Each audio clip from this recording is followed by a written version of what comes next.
मैं अजय हूँ। सबकी ज़िंदगी में एक ऐसी घटना होती है जिसे जानबूझकर भी भुलाना बहुत मुश्किल होता है। मेरे ज़िंदगी में भी एक ऐसे ही अनुभव है और मैं इस अनुभव को आप लोगों के सामने प्रस्तुत करना चाहता हूँ। उम्मीद है ये आप लोगों को पसंद आएगी। तो चलिए शुरू करते हैं। पिछले 1 साल से मैं दिल्ली में था और अब मैं अपने गांव में पहुंच चुका हूँ। मेरे साथ मेरा एक दोस्त भी है, रजत। वो साधारण स्वभाव का लड़का है। उसे भूत प्रेतों के बारे में जानने का बहुत शौक है। साथ ही उसे उनके बारे में कहानियाँ भी सुनना बहुत ज़्यादा पसंद है। मैं उसको अपने गांव की बहुत सारी कहानियाँ सुनाया करता था और उसे वो बहुत पसंद थी। इसी वजह से शायद उसने मेरे साथ चलने की जिद की थी। खैर, अब वो गांव में आ चुका है। ये काफ़ी पक्का गांव है। यहाँ पर रोड या बड़ी इमारतें नहीं है।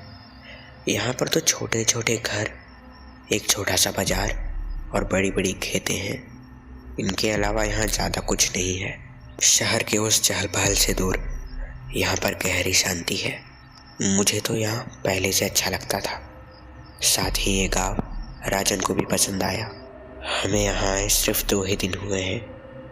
राजन को मेरे दादाजी बहुत पसंद है। हर रोज़ की तरह वो आज भी हम दोनों को कहानियाँ सुनाएंगे और राजन को उनकी कहानियाँ बहुत पसंद है। उनकी कहानियाँ बहुत दिलचस्प होती हैं और वो हमेशा गांव की ही कहानियाँ सुनाते हैं। ज़्यादातर वो भूतिया कहानी सुनाते हैं और इसमें ज़्यादा मज़ा भी आता है। अब शाम के 6 बज चुके हैं। दादाजी की कहानियाँ सुनाने का समय हो चला है।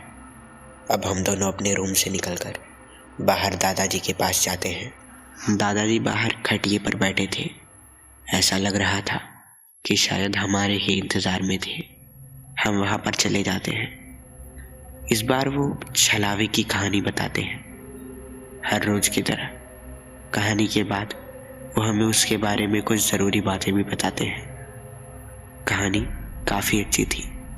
हम दोनों को वो काफ़ी पसंद आई थी। कहानी सुनने के बाद हम दोनों खाना खाकर वापस अपने कमरे में चले जाते हैं। मैं सोने के लिए लेटा ही था, तभी रजन बोल पड़ता है, क्यों ना हम लोग कल रात को कहीं पर चलें जहाँ पर हमें प्रेत देखने को मिले। मैं हंस पड़ता हूँ। मैं इन सब अंधविश्वास की बातों पर विश्वास नहीं करता। तुम्हें जाना है तो तुम जाओ, निराशा ही प्राप्त होगी। वो मुझसे कहता है, एक बार कोशिश करने में क्या हर्ज है। मैंने भी हामी भर दी, क्योंकि कहीं ना कहीं मेरा भी मन तो कर ही रहा था। हम दोनों कोई बहाना बनाकर कल शाम को कहीं भूतिया जगह पर जाने वाले थे। हम दोनों को इसके बारे में ज़्यादा कुछ नहीं पता था, लेकिन ऐसा तो हो नहीं सकता कि गांव वालों को इसके बारे में ना पता हो। इसलिए हम ये फैसला लेते हैं, कुछ भी जानकारी के लिए हम गांव वालों की मदद लेंगे। जैसा कि फैसला हुआ था, मैं शाम होते ही घर से बाहर निकल पड़ता हूँ। किसी न किसी को तो पता ही होगा। बाकी मैं इस गांव में ही पला बढ़ा हूँ। हर गांव वाले मुझे जानते हैं। किसी न किसी से मैं पूछ ही लूँगा। कुछ समय की पूछताछ करने के बाद मुझे पता चलता है कि एक जगह मौजूद है। हाँ, मैं खुश हो जाता हूँ।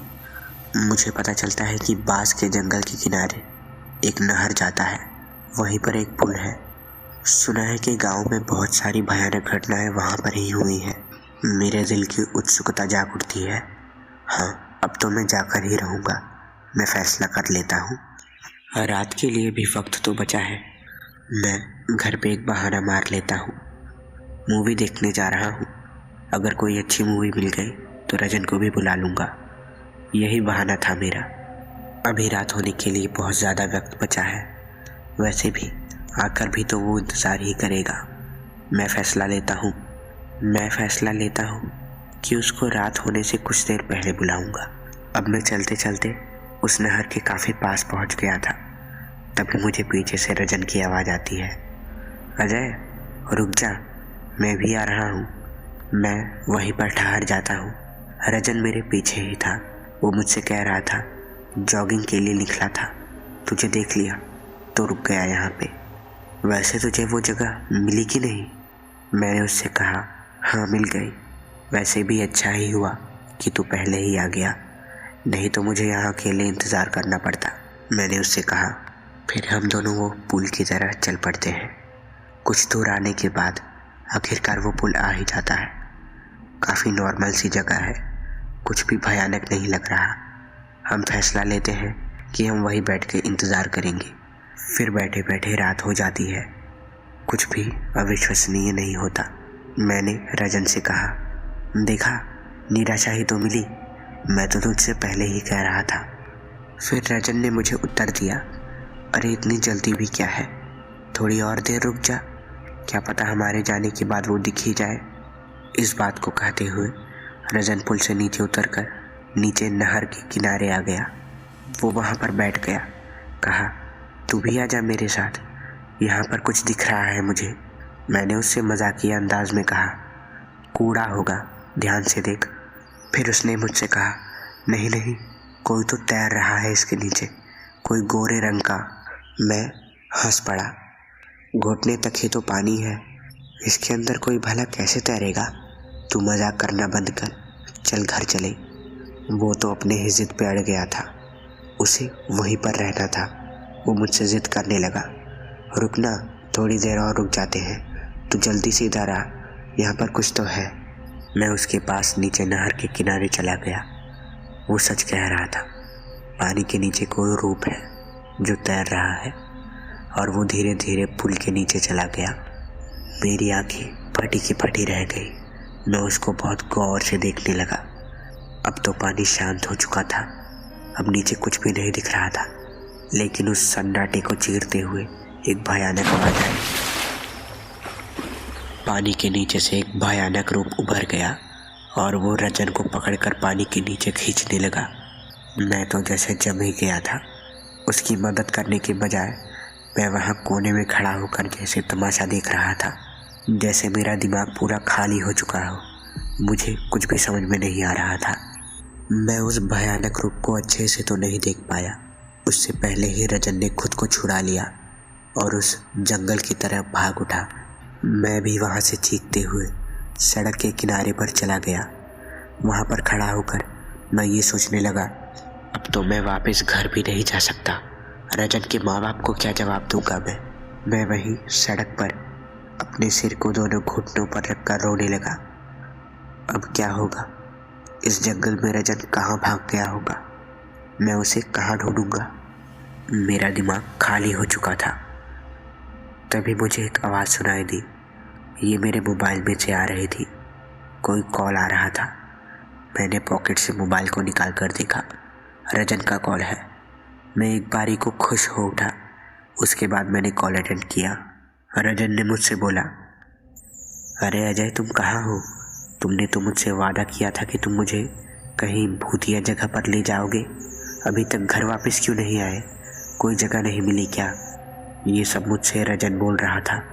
मैंने उससे डरते हुए पूछा, रजन कहाँ हो तुम? उसने मुझे जवाब दिया, घर में हूँ, अकेले कहाँ ही जा लूँगा मैं। मेरे दिल की धड़कनें तेज हो गई। मैंने सोचा, अब तक मैं किसके साथ घूम रहा था? कौन था वो? आखिर किसको उस भयानक रूप ने पकड़ा था? मैं अब पूरी तरह से डर चुका था। पीछे से मुझे रजन की आवाज़ आई, अजय पीछे आओ, मैं यहीं पर हूँ। किसका कॉल आया है? रजन ने मुझसे पूछा। मेरी दिल की धड़कनें और ज़्यादा तेज हो गई। मैं तो फंस गया। आखिर ये कौन है? ये बहरूपिया, ये मुझे मार तो नहीं डालेगा? मैं सोचने लगा, अब मुझे समझदारी से काम लेना होगा।